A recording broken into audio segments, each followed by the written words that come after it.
Assalamualaikum warahmatullahi wabarakatuh. Teman-teman gimana? Suaranya bisa kedengar dengan baik? Ya, saya coba kemarin sih nggak bisa ya di Instagram saya, nggak tahu kenapa. Nah, ini udah bisa lagi. Oke, selamat datang untuk teman-teman yang sudah masuk. Ada Mari Soekarno. Assalamualaikum, waalaikumsalam Pak Bi, Said Ibrahim, Jeffrey Sebayang, John Piliang, dan 45 lainnya. Kemudian, oke, Pak Kris Murwanto juga hadir. Ini besok kita akan undang juga untuk memberikan resume atas apa yang kita bahas sore ini. Kita masih menunggu Nico Julius. Oke. Nico ini guru saya Instagram sudah lama, tapi karena saya bebel jadi nggak pinter-pinter. Mungkin karena saya termasuk dinosaurus, jadi sudah susah mencerna penjelasan anak sekarang. Oke, jadi teman-teman, seperti Anda ketahui, bagi Anda yang suka follow saya, belakangan ini berapa kali saya mempelajari perilaku dari algoritma Instagram ya. Ya, kenapa kok postingan sehari ini saya nggak pernah terima gitu, padahal saya follow sehari ini udah lama ya, tertarik untuk melihat pemandangan-pemandangan di Tokyo lah, karena kan beliau tinggal di Tokyo dan saya juga pernah tinggal di Tokyo juga, walaupun sebentar ya, sekolah aja. Terus kemudian saya juga heran juga gitu, kalau postingannya sehari ini nggak terima, kenapa kalau postingannya Atta Halilintar saya terima gitu. Terus juga Rafina Gita juga saya terima, padahal saya juga nggak pernah interaksi gitu. Nah, ini hal-hal yang mengganggu pikiran saya selama ini, sehingga saya pikir ada baiknya kita undang ahlinya aja deh untuk ngebahas hal seperti ini, sehingga kita nggak ngalor ngidul gitu ya. Tadi Niko juga sudah WA saya, dia bilang kemungkinan agak terlambat karena eventnya baru jam 1 selesai. Oke, saya coba cek, Niko, ada di manakah engkau? Teman-teman sudah menunggu, sudah 600 yang hadir. Enggak ding. Oke, saya cek ya, Niko. Ya, jadi sambutan teman-teman juga luar biasa ya. Jadi komen-komennya itu juga membuat saya menjadi keasikan nih sama Instagram. Karena jujur aja saya, Niko sudah hadir. Oke, saya undang ya. Nico Julius. Oke. Saya juga kasihkan nama Instagram karena saya belakangan ini hanya ya, aktif di Instagram. Halo, Selamat sore Pak Bi. Niko. Halo, Sore, Pak Bi. apa kabar? Baik, Pak. Gimana kabar, Pak Bi? Baik, ini ngundang Niko karena banyak yang penasaran sama Instagram. Siapa Siap, lagi Pak Bi. kalau bukan Niko kalau Instagram ya. Iya, begitu. Jadi beberapa kali saya posting tentang Instagram. Ya. Sebetulnya lebih kepada kegalauan saya gitu. Kenapa kok Instagram ini yang pertama? Sekarang itu susah banget dapat follower. Dulu itu saya kalau posting atau live itu dapat follower 500.000 itu kayaknya biasa aja gitu per hari ya. Ya. Nah, sekarang ini kok follower saya delosor ke 30, 40 gitu. Itu pertanyaan pertama. Kemudian yang dalam kepala saya ya, yang nanti akan kita bahas. Kemudian postingannya Syahrini gitu ya. Kan saya follow udah lama. Tapi saya nggak pernah terima tuh postingannya dia. Gitu. Jadi ini ada apa ini gitu ya. Sementara Raffi Nagita sama Atta Halilintar sama statusnya kok saya dapat gitu. Meskipun Iya, juga nggak semuanya gitu ya.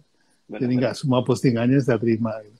Nah ini kaitannya juga dengan, lah kalau beliau-beliau ini jadi endorser, apa nggak rugi yang bayar? Nah, itu juga Ya, menjadi pertimbangan kita ini.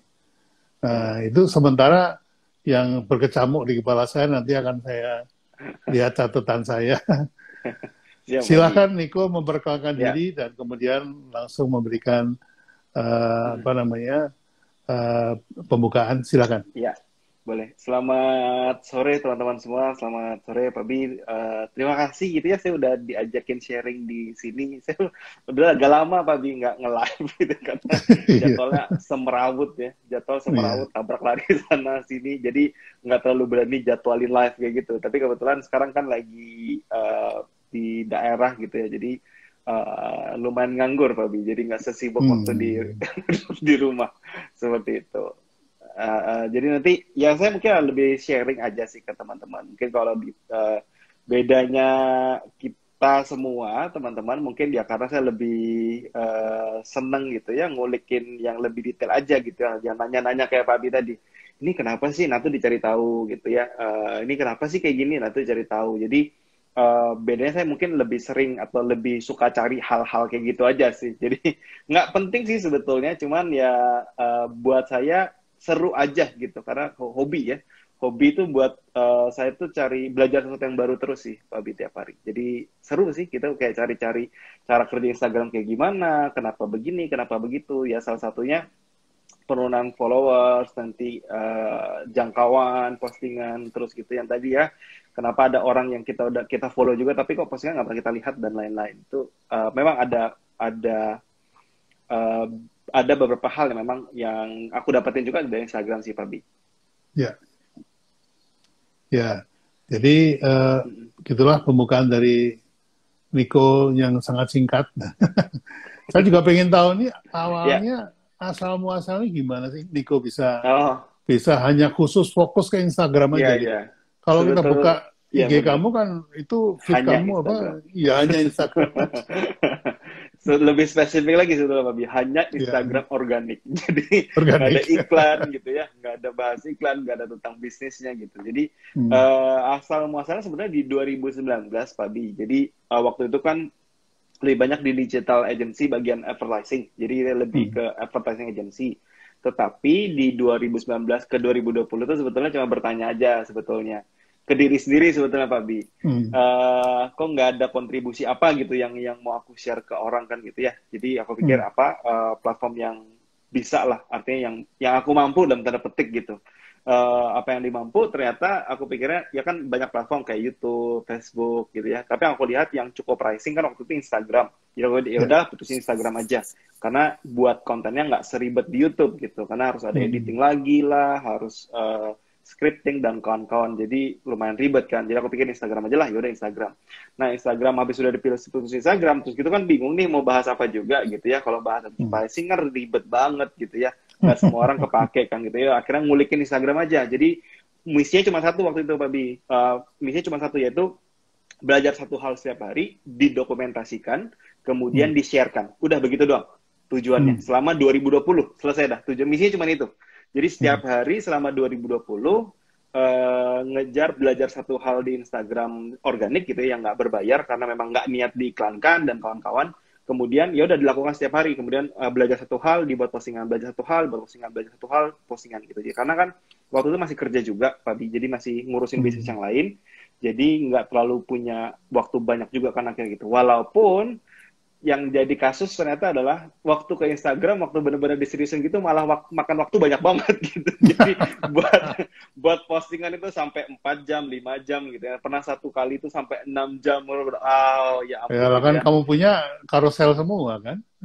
Benar. Jadi waktu itu kan nggak ngerti ya, nggak terlalu Hmm. bisa desain. Jadi masih belajar ya. Jadi masih exploring gitu. Kira-kira apa the best way buat buat konten yang baik, bisa deliver lebih cepat gitu. Jadi ya tapi tidak mengurangi estetikanya lah kan gitu. Jadi waktu itu masih belajar. Jadi sebetulnya misinya cuma itu sih Pak Bi, sampai akhirnya di di pertengahan 2020 itu dilabelin Pak Bi. Jadi banyak banget yang bilang Instagram expert lah. Padahal waktu itu nggak ada kata-kata kayak gitu ya. Artinya ya cuman orang yang share Instagram aja gitu. Jadi ya biasa aja gitu. Bahkan aku cuman berpikir ya nggak ada apa hal-hal seperti nggak ada kebayang seperti itu ya. Cuman akhirnya kan banyak nih yang ngomong sana sini ya, pakar Instagram lah, habis itu ngomong ahli Instagram. Akhirnya kan repot nih. Ya udahlah, dilabelin aja langsung dimasukin ke nama gitu, Instagram expert. Akhirnya di sekitar bulan Juni itu memutuskan untuk ya udahlah pakai Instagram expert aja biar orang nggak repot lah, maksudnya gitu.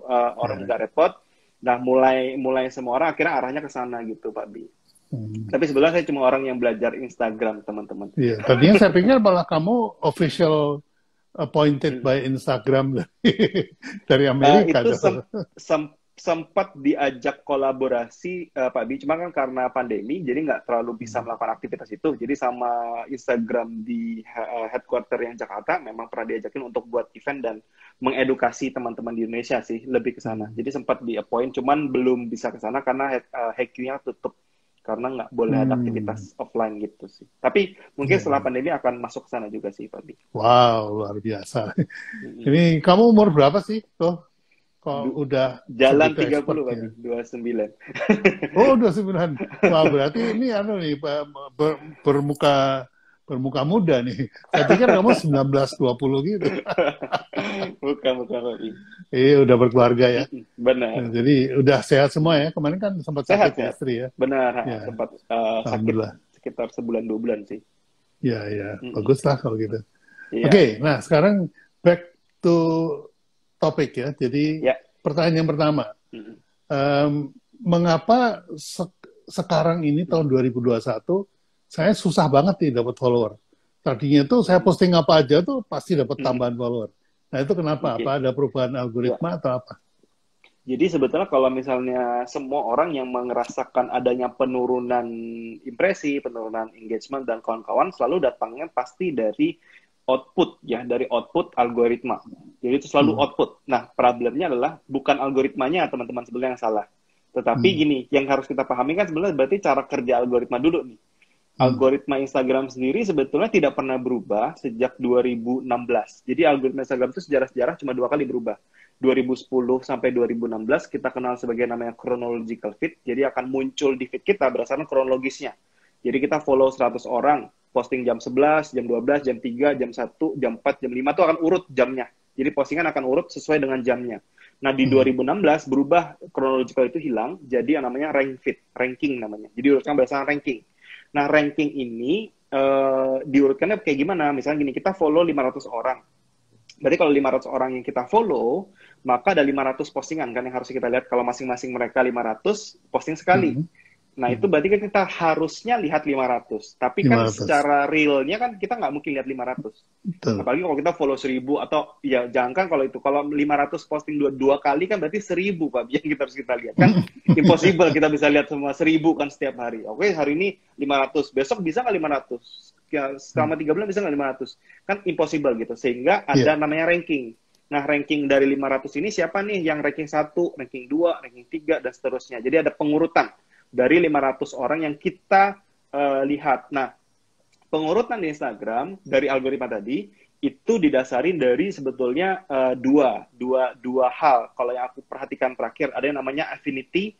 Affinity itu seberapa relevan topik kita dengan si audiens. Jadi relevansi antara konten topik kita yang kita posting dengan si orang tersebut. Nah, biasanya nanti jatuh ke algoritma kedua yang namanya weight, bobot. Jadi seberapa jauh dia berinteraksi dengan postingan yang kita posting. Itu akan menjadi sinyal buat algoritma menampilkan postingan kita ke dia lebih banyak apa enggak gitu. Misalnya, misalnya Pak Bi posting, kemudian saya melakukan like, comment, share, dan save. Misalnya kayak gitu. Maka bobotnya full tuh di saya Pak Bi. Berarti Instagram tahu bahwa saya tuh suka postingannya Pak Bi. Nah, kalau misalnya postingan orang lain, kemudian orang lain ini juga follow Pak Bi, kemudian dia cuma nge-like aja di postingan Pak Bi. Artinya, Instagram tahu bahwa dia nggak terlalu suka dengan postingan Pak Bi. Karena dia melakukan, dia kan di posting, dia orang tadi lihat postingan Pak Abi, dia cuma nge-like, dia lihat postingan orang lain, dia nge-like, comment, share, dan save. Jadi Hmm. kan selalu seperti itu kan. Jadi kalau Hmm. dia nggak suka dengan postingan kita, ya dia suka dengan postingan orang lain. Sehingga ranking orang lain akan naik di feed dia. Di feed-nya Oh. dia, feed kita turun. Kalau kita nggak bisa kasih sesuatu yang dia sukai. Berarti kalau kita nggak dapetin bobot interaksi yang dalam gitu ya, yang lengkap, Hmm. ya kita akan lebih lebih sedikit lihat dia. Walaupun Instagram sih memang ada lakukan beberapa kali sih Pak Bi, sempat dia Hmm. mengupdate kalau orang-orang yang kita udah lama nggak lihat gitu, atau bisa muncul lagi, tapi sekarang udah hilang lagi. Jadi sekarang kayaknya udah Hmm. balik lagi gitu ya. Jadi benar-benar berdasarkan pembobotan tadi. Nah itu juga yang mendasarin sebetulnya. Yang terjadi adalah saat kita posting, Pak Bi, kalau misalnya kita ngerasain penurunan gitu ya, saat kita posting kemudian audiens kita nggak suka, atau misalnya bukan nggak suka ya, artinya nggak merespon, nggak Hmm. berinteraksi dengan postingan kita, nge-like, comment, share, dan save gitu, maka postingan kita, ranking kita di feed dia akan turun. Nah, semakin lama Hmm. makin kita posting, dia nggak berinteraksi lagi, dia lihat tapi dia nggak berinteraksi, kemudian kita turun lagi kan, Hmm. kita posting lagi, dia lihat lagi, tapi nggak turun lagi. Sampai dia turun-turun terus, itu sampai kita hilang di feed dia. Hilang. Ya. Yang Oh menyebabkan gitu. jangkauan kita itu rendah banget akhirnya di banyak orang, di banyak kasus. Jadi, itu tadi aku bilang, kalau kita bicara tentang engagement menurun, jangkauan orang yang lihat menurun, followers menurun, implikasinya biasanya karena output dari konten kita sebetulnya. Jadi saat kita tidak Hmm. peka dengan apa yang orang sukai, biasanya kita Hmm. kan buat konten yang ya suka-suka gua kan gitu ya. Akhirnya orang merasa bahwa ini nggak relevan lagi ya sama kita, malah ada Hmm. orang baru yang relevan. Nah itu kan problemnya sekarang. Jadi Hmm. masalahnya sekarang itu yang aku perhatikan Pak Bi gini, bukan cuma masalah kita tidak mengerti algoritma tadi, Hmm. masalah keduanya adalah sekarang itu sudah banyak konten creator baru. Artinya Hmm. banyak konten creator yang membuat konten serupa kan, yang membuat bisa jadi dia lebih relevan karena dianggap lebih fresh gitu Pak Bi. Jadi Hmm. itu yang membuat ranking orang baru gitu ya, bisa jadi rankingnya lebih tinggi dibandingkan kita karena secara volume kan kita lebih banyak, tetapi kalau saat kita posting lebih sering dan tidak dapat interaksi dari followers kita gitu ya, dari audiensnya yang lihat, yaitu problemnya adalah nanti kita rankingnya makin hari makin turun dan menyebabkan kita hilang kayak gitu sih Pak Bi, sumber Ya. yang paling utama. Oke. Berarti saya catat tadi kalau saya misalnya mau dapat postingan Niko setiap saat, Hmm. maka saya harus nge-like, nge-share, Ya, komen, komen sama dan save, save ya. Jadi kalau benar. empat part yang saya lakukan itu saya pasti dapat postingan kamu gitu ya. Benar, yes. Nah, itu dari segi pembobotan. Baru tahu saya pikir like itu paling paling dia paling jelek malah dianggap bot sama Instagram. Tapi kalau save itu dianggap wah ini ada mutual interest. Nah, ini juga Benar. pertanyaan saya yang kedua nih. Ya. Apa namanya? Bagaimana menentukan mutual interest ini? Yang Oke. tadi Niko Ya. bilang relevan. Hmm. Jadi bahwa kalau kita lihat dua lingkaran, selalu dua lingkaran ya. Benar. Ya. Ini lingkaran saya, what is important for me. Benar. Kemudian lingkaran follower, what is Ya. interest for me kan gitu. Ya, Nah di benar. tengah-tengah itu kan yang relevan kan. Benar-benar. Nah bagaimana caranya mengetahui itu? Apakah dari apa namanya trending topic atau Ya. sesuatu yang lagi dibicarain seperti Bipang. Nah, Ya, ya. silakan. Yes. Jadi sebenarnya kalau kita bicara tentang mutual interest memang benar terjadi. Artinya Instagram itu mungkin teman-teman juga udah pernah sering baca juga ya postingan kalau dari kayak Kang Dewa gitu ya, kan sering juga di-mention kalau Facebook, Instagram itu memang bobotnya berat di engagement teman-teman. Jadi mesinnya memang diajarin untuk itu. Kalau kayak di YouTube, kayak di TikTok itu lebih ke konten yang dioptimasi. Konten dioptimasi, kemudian mesin yang optimasi itu. Kalau di Instagram tuh enggak. Instagram itu hanya akan merespon konten yang dapat respon baik, cerita gitu. Jadi bukan konten yang baik gitu. Karena konten baik kan kalau nggak dapat respon baik juga percuma kalau di Instagram, teman-teman. Nah, terkait dengan mutual interest tadi yang Pak Bi bilang, jawabannya benar banget. Jadi terkait dengan weight atau bobot tadi, itu adalah sinyal sebetulnya. Jadi weight yang aku sadarin juga beberapa waktu terakhir. Jadi bayangin teman-teman, setelah 1 tahunan gitu ya mempelajari tentang algoritma ini, teman-teman, walaupun ya algoritma itu nggak berubah gitu ya, tapi waktu aku pelajari makin dalam, ternyata weight itu nggak selesai sampai situ ternyata, Babi. Kan kebanyakan yang sering aku juga bilang adalah weight itu ya like, comment, share, dan save.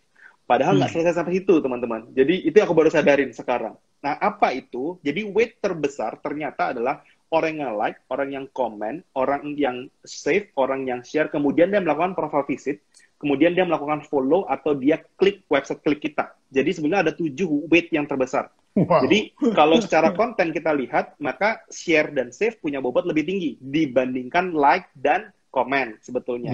Tetapi nggak selesai sampai situ ternyata, karena Instagram itu kan metric base ya, angka banget.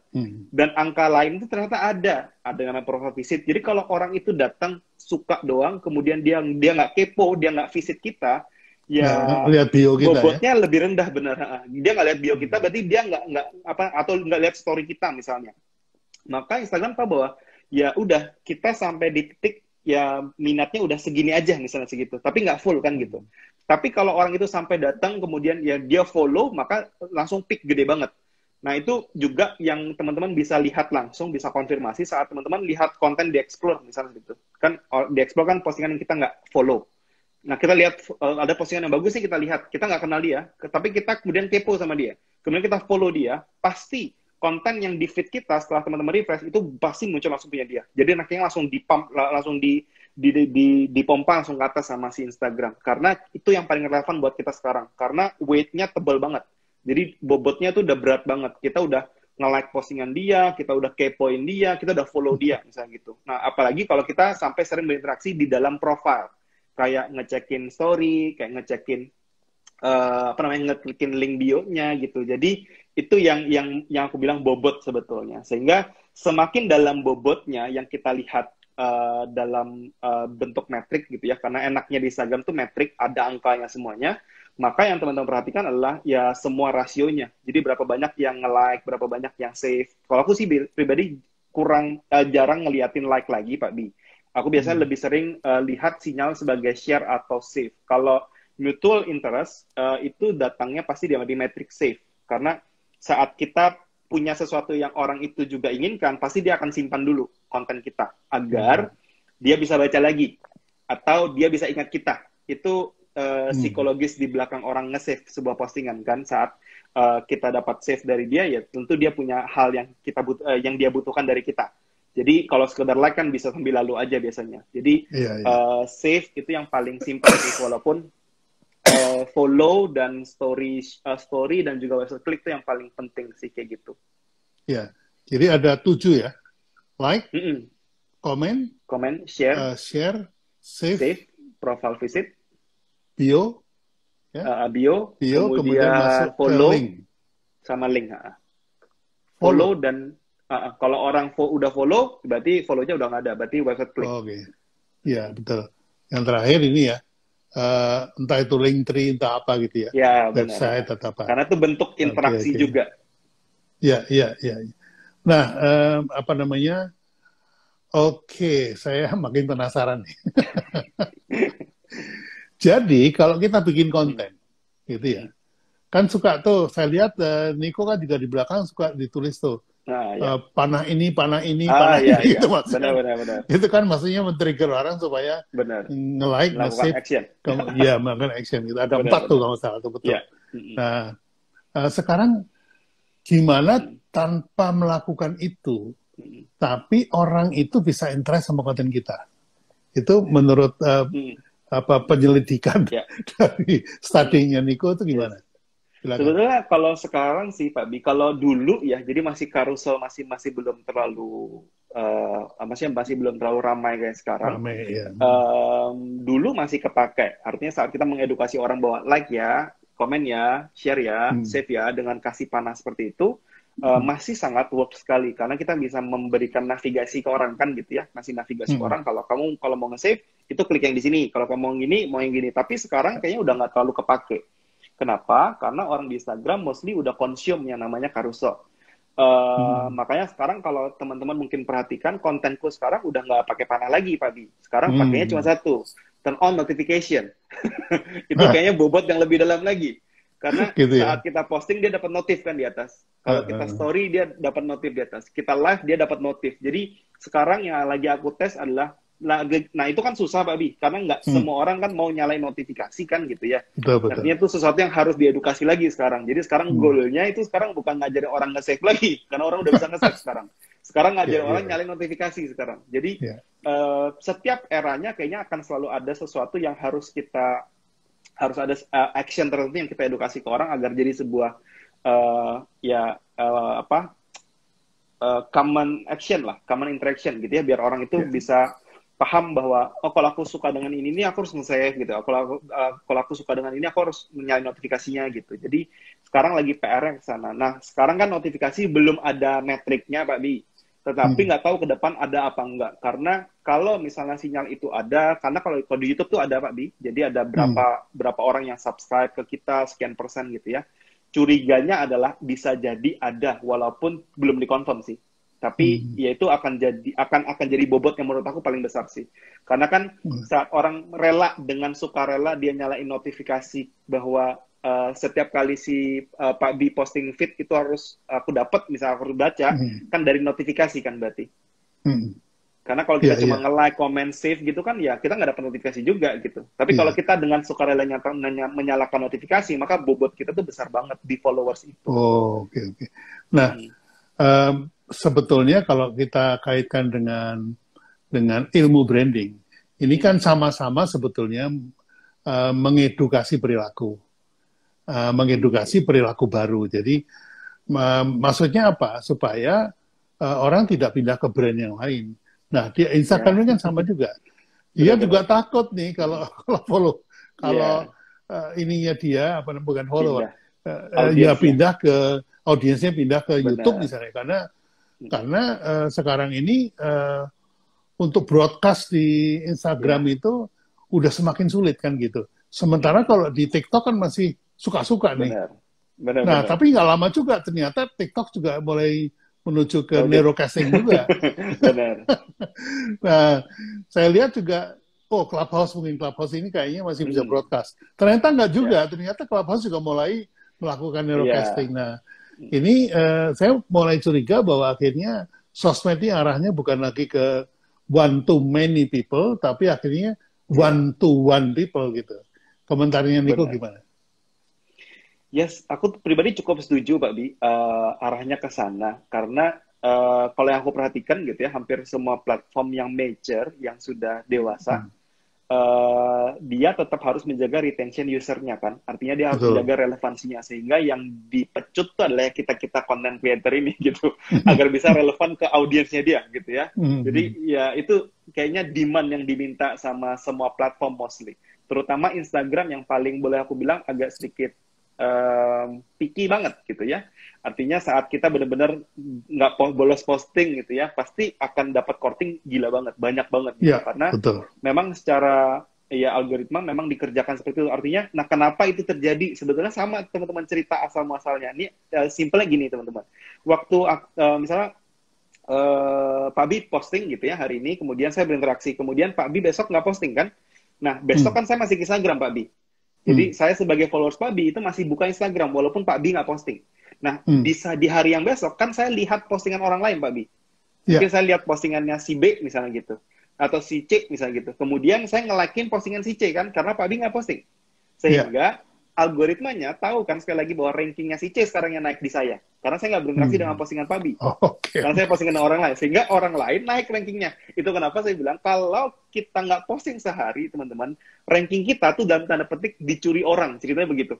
Hmm. Sehingga kita di Instagram itu wajib banget disuruh wajib banget posting setiap hari. Jadi itu bukan opsi ya. Jadi memang Instagram itu kayak buat kita benar-benar ya content creator itu yang dipecut buat bisa relevan ke audiensnya in micro. Jadi ya narrowcasting itu sangat-sangat terjadi banget sih menurut aku. Kayaknya di lain juga akan terjadi juga hal yang sama Ya, selama sama. ada interaksi bentuknya. Jadi kalau media sosial yang tidak ada interaksinya mungkin boleh lah. Tapi kalau interaksinya udah pasti Ya, ujung-ujungnya pasti narrowcasting. Nggak lari deh.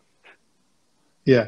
Jadi sebetulnya para content creator ini dipasung sama Iya, sosmednya, platform benar. sosmednya supaya setiap hari bikin konten kan gitu. Karena Benar. kalau nggak ada yang bikin konten sehari semuanya absen gitu, Ya, nah tiba-tiba benar. platformnya mati juga kan gitu. Yes. Ya. Jadi sekarang saya paham ya. Jadi begitu ya teman-teman ya. Jadi luar biasa nih. Eh, saya jujur aja walaupun saya jauh lebih tua dari Niko, umurnya 2,5 kali dari Niko, tapi saya nggak segan belajar karena memang ini adalah ilmunya anak muda yang kita harus pahami. Karena kita hidup di zaman sekarang ya. Dan contohnya kayak marketing pun juga sekarang udah menyampur menjadi satu dengan teknologi sosmed ini. Benar. Kalau dulu marketing masih 4P jalan sendiri, sekarang udah kita bicara engagement. Engagement menggantikan produk. Jadi kita jualan produk di Instagram itu percuma karena yang dilihat engagementnya. Nah, Benar. engagement ini kemudian melahirkan para evangelis. Kalau dia tuh puas dengan konten kita, dia akan share. Nah, share itulah mengakibatkan posisi dari follower itu menjadi evangelis. Nah, ini yang ketemunya di situ. Makanya saya jadi tertarik banget ini memahami algoritma. Niko ada pendapat? Nah, ini kelihatannya buffering.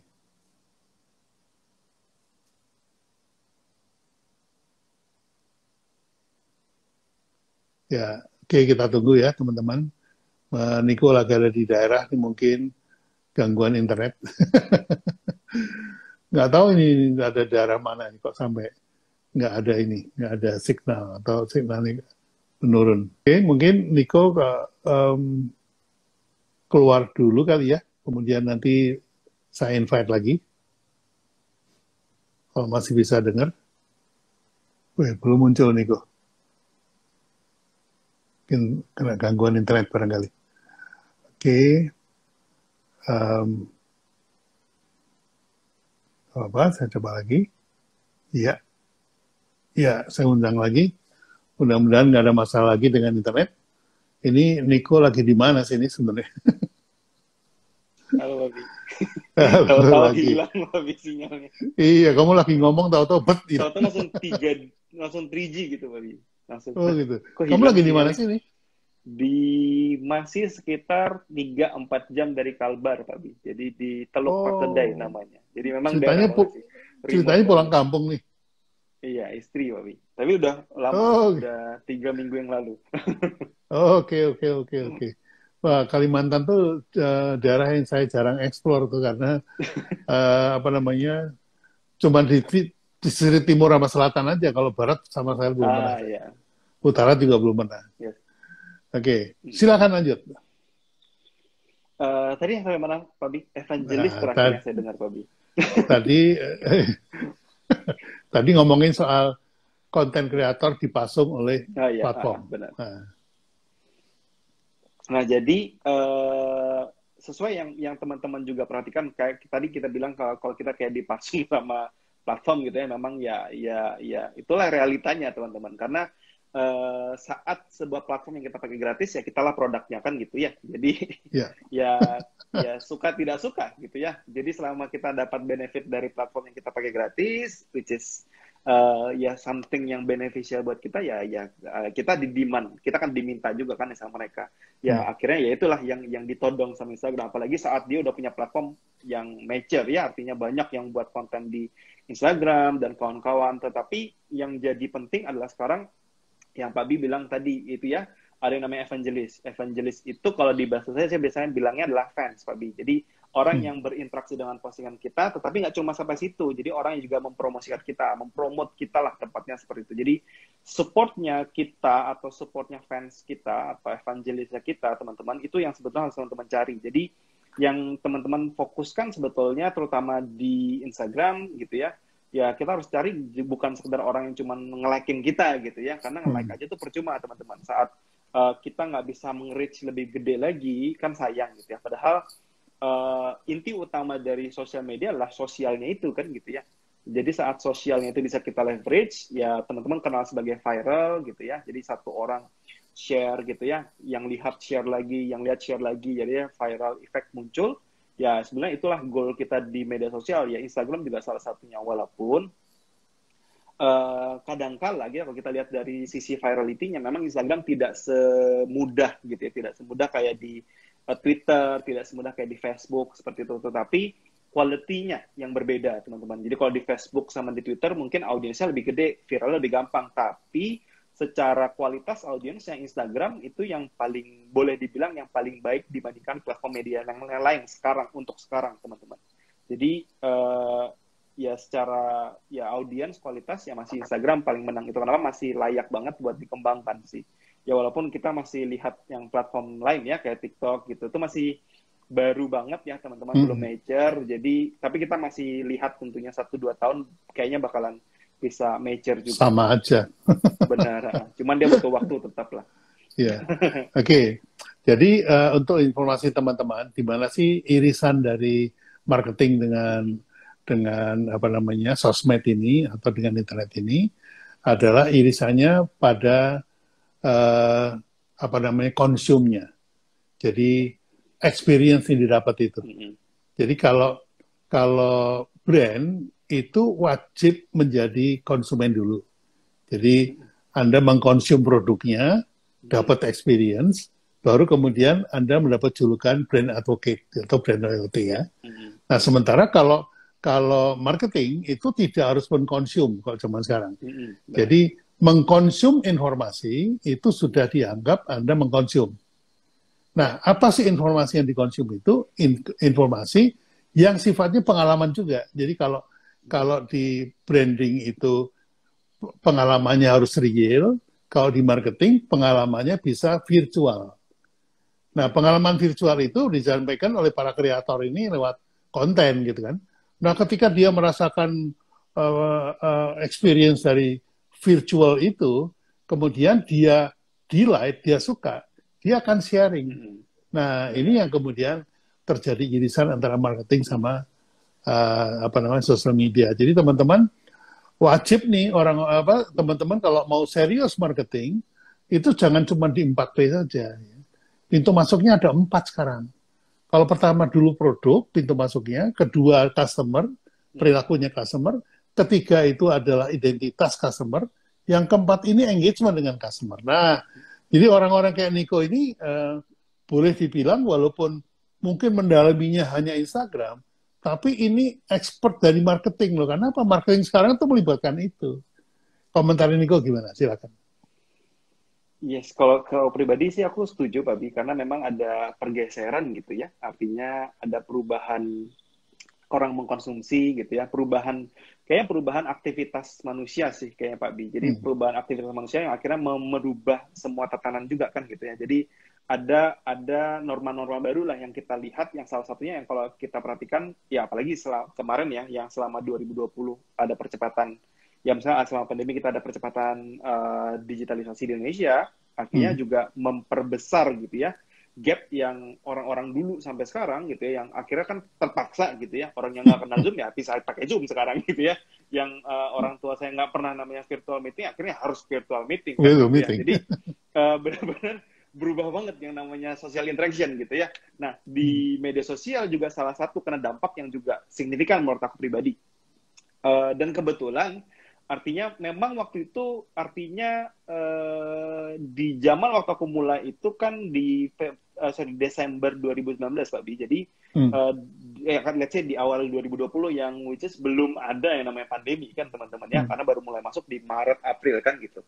Nah, waktu mulai itu belum ada traksi sebesar itu Pak Bi. Jadi engagement masih ya low aja karena nggak banyak yang consume, apalagi masih ya konten jenis baru kan gitu ya, masih orang asing lah dengan barang ini apaan sih gitu. Tetapi sepanjang perjalanannya orang-orang baru banyak masuk, merasa, nah ini yang teman-teman perhatikan, penyampaian yang tadi Pak Bi bilang, konten itu, penyampaian informasi itu, dulunya kalau orang consume education konten kayak yang saya buat itu kan satu gambar dengan banyak poin-poin atau biasanya kayak gambar ikon gitu, kemudian ada penjelasan dikit gitu, tapi kan tidak bisa menjelaskan secara rinci.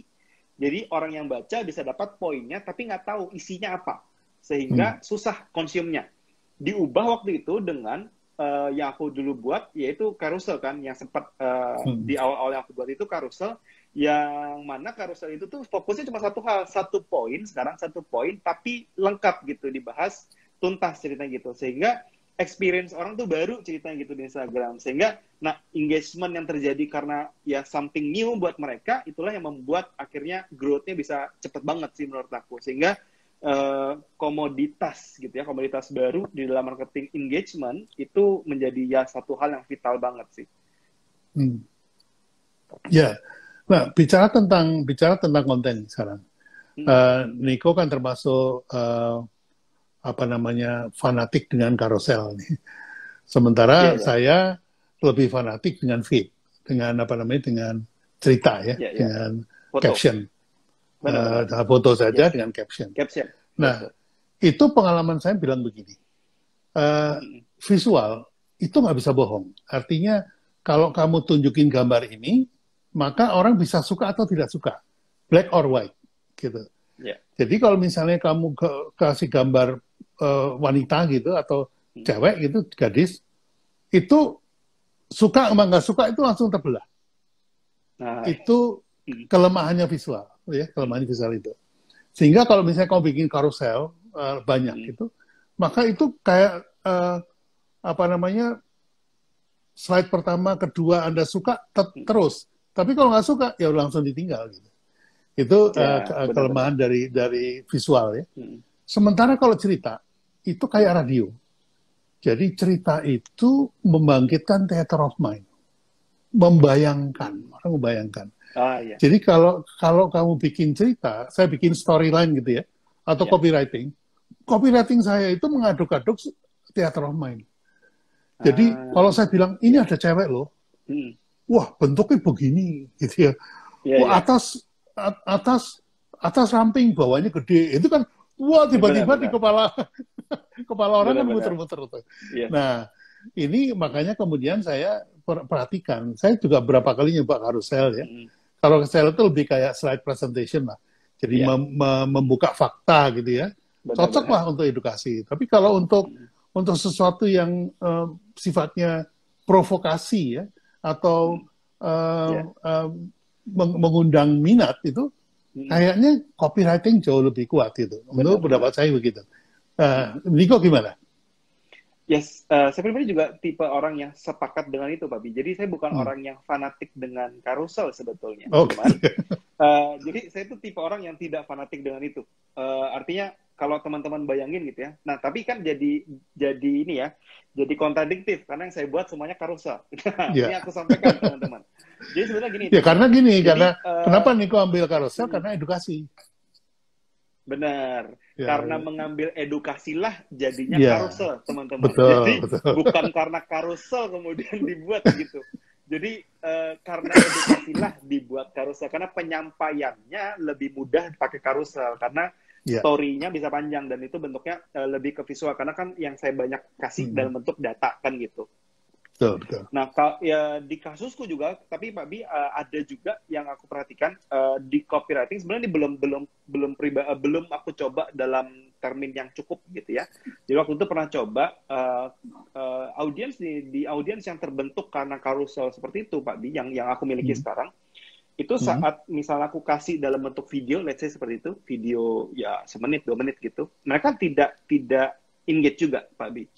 Jadi ada fenomena yang unik juga gitu ya, di mana followers itu nggak tahu bahwa siapa nih yang konten apa nih gitu, karena mereka tidak terbiasa dengan konten yang saya buat gitu.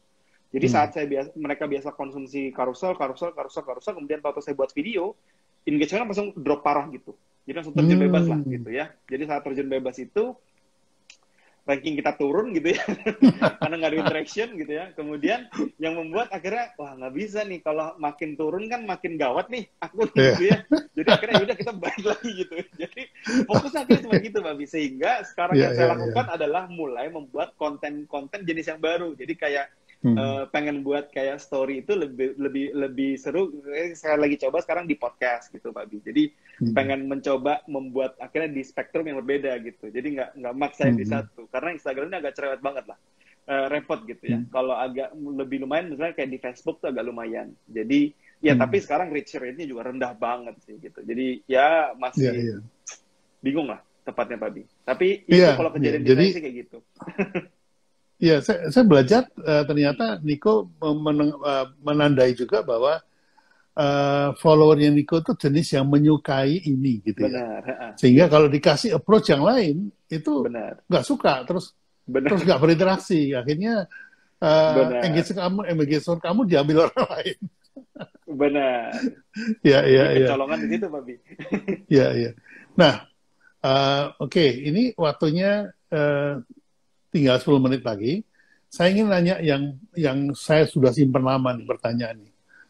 Niko itu saya perhatikan pada waktu uh, uh, account saya yang lama itu sudah Hmm, mencapai 55.000 itu ya. hmm. Itu Niko itu masih di bawah saya. Itu Ya, tahun ya, 2019. Kan ya, saya ya. kena hack itu awal Oh, benar, 2020. benar, benar, benar. Awal Nah, 2020. Ya. tahun 2020 itu Hmm. udah 55.000 hilang, terus kembali nol Ya, lagi. ya. Sehingga saya berjuang lagi. Hmm, Saya hmm, hmm. perhatikan Niko tuh dengan cepat sekali itu nyalip saya gitu ya. Ya udah lewat dari 50 terus jadi 150 jadi 200. Itu Hmm, hmm. gimana caranya ceritanya?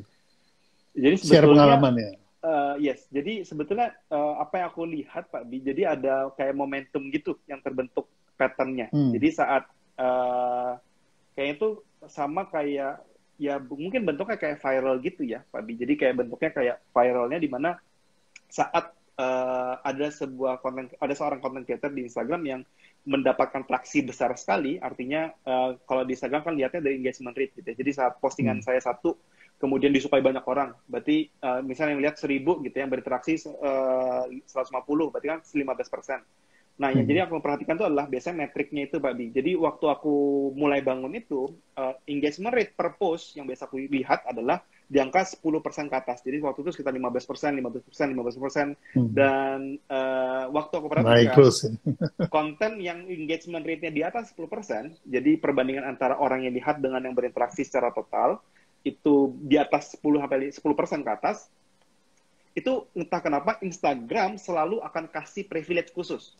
Privilege khusus Hmm. dalam bentuk apa? Dia akan promosiin kita gila-gilaan. Jadi Hmm. postingan yang dulu aku buat itu, Pak Bi, bisa sampai bisa menjangkau 1 juta orang, 1,2 juta Hmm. orang. Waktu followersnya cuma 10.000, 20.000 gitu ya. Sehingga kan akhirnya kan permainan ya law of number lagi, Pak Bi. Jadi dari sejuta Hmm. masa nggak ada yang follow kan ya pasti ada ribuan yang follow gitu ya. Jadi yang terjadi seperti itu. Jadi sebetulnya karena kita membuat konten yang disuka sama user Instagram, Instagram kasih reward ke kita dalam bentuk jangkauan yang lebih luas. Nah, jangkauan yang lebih luas itu ya explore ya kalau dalam metrik yang teman-teman lihat. Nah, jadi metrik itu dapatnya dari mana? Nah, itu akhirnya aku pelajarin, Pak Bi. Kok gimana cara dapat explore kan gitu ya? Biar kalau bisa posting itu dapat explore terus gitu sehingga growth-nya cepat. Jadi waktu itu di bulan ketiga, bulan keempat itu aku mikir, wah ini explore bagus banget ya. Karena satu Hmm. postingan itu, Pak Bi, bisa explore-nya bisa mencapai 900.000. Padahal followersnya Hmm. kan impresi dari home atau followers cuma 10.000, 20.000 gitu.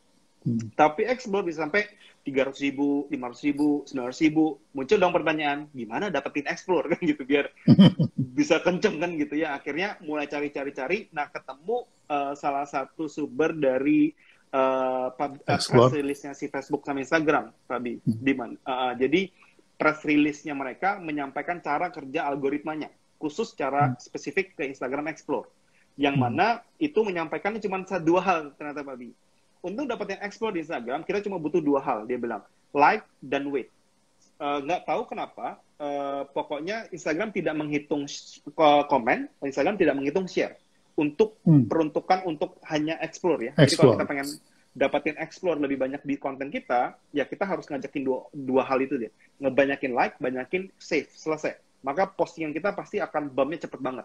Nah, itu yang aku buat akhirnya membuat banyak konten yang bakal di-save orang. Contohnya kayak Hmm. konten-konten kurasi gitu ya.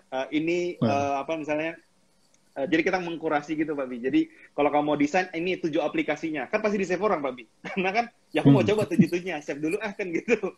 Atau misalnya, 7 sumber kamu bisa cari ide konten. 7 website kan dicari, Ya, kemudian itu pasti ya, di-save orang, ya. Pak Bi. Karena kan butuh gitu. Jadi itu ngakalin sistem biar ya algoritmanya Instagram itu ngasih privilege ke kita. Jadi growth-nya cepet banget ke sana. Itu terjadinya karena explore sih. Jadi nggak Ya, hashtag gitu ya, jadi nggak pakai gitu. sebetulnya kembali ke awal-awal Mm-mm. sosial media ya, di Mm-mm. mana apa namanya kita untuk mendapatkan, kalau sekarang kan tujuannya untuk nge-save ya. Kalau dulu Iya, untuk attract people itu dengan how to. Jadi kalau konten iya, itu how to, itu pasti benar-benar. Mm-mm. pengunjungnya banyak gitu. Nah, kalau Benar, sekarang how to itu save-nya banyak. benar, benar, benar, benar. Nah, saya mendengarnya begini. Pada waktu kira-kira bulan-bulan Oktober tahun lalu ya, saya nggak tahu ada Iya. apa itu. Itu saya mencoba dengan konsep carousel dan kemudian saya eh, ceritakan itu tuh si siapa punya tuh Jonah Berger. Jonah Ah, Berger ya, itu mengatakan bahwa eh, viral itu terjadi karena ya, benar-benar. enam hal, enam langkah. Iya. Mm-mm. Satu, dua, tiga. Itu Steps ya, ini saya naik banget. kenceng banget. Tiba-tiba follower saya kenceng tuh. Saya juga kaget. Loh, ini ada apa ini? Oh, rupanya itu. Baru Benar. ketahuan setengah tahun kemudian. Yes, karena savable content itu, Babi. Ya, savable content. Jadi kalau mau explore, berarti Ya, like sama save ya. save, benar. Tapi kalau mau engage, itu 7 tadi ya. Benar. Harus di-trigger kepada 7 itu. Oh, begitu. Ya, keren, keren, keren. Oke. Em, Terima kasih banyak nih, Niko. Udah saya ganggu waktunya. Nggak apa-apa, Lagi Babi. asik di apa namanya menikmati suasana kampung halaman istri. Nah, Nggak, Babi. silakan closing statement untuk teman-teman. Jangan jangan dihabisin sekarang gitu. Jadi nanti kita bikin lagi supaya Benar, benar, benar. update-nya itu seru gitu. Jadi Iya. silakan kalau ada closing statement, pesan buat teman-teman, silakan Niko, saya persilakan.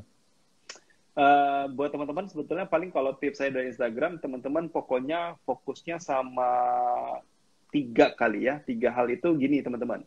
Fokus tetap satu, gimana caranya teman-teman bisa paham audiensnya teman-teman tuh pengennya apa, karena itu udah basic lah teman-teman. Itu sesuatu yang sering ya sampai bosan lah teman-teman.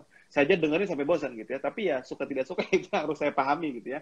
Saat kita lagi nggak relevan dengan orang yang seharusnya dekat dengan kita, yaitu customer teman-teman gitu ya, orang-orang fansnya teman-teman, evangelisnya teman-teman, ya kita nggak bakal diikuti sama mereka lagi teman-teman, karena sekarang itu kompetisi luar biasa banget teman-teman, apalagi kompetisi kita sekarang bukan sesama orang Indonesia loh teman-teman, kompetisi kita udah sama orang luar loh. Jadi mostly semua content creator English teman-teman, orang Indonesia itu cukup bisa baca Inggris walaupun mereka nggak bisa ngomong, tapi mereka consume kan berarti teman-teman. Itu artinya kita nggak cuma bertarung dengan sesama orang Indonesia, teman-teman. Kita bertarung dengan orang luar juga, gitu ya. Relevansi dengan orang luar itu juga tinggi, teman-teman. Artinya, ya itu vital banget. Yang kedua, ya teman-teman sebetulnya nggak perlu sampai yang mendewakan gitu ya, kayak hashtag dan kawan-kawan.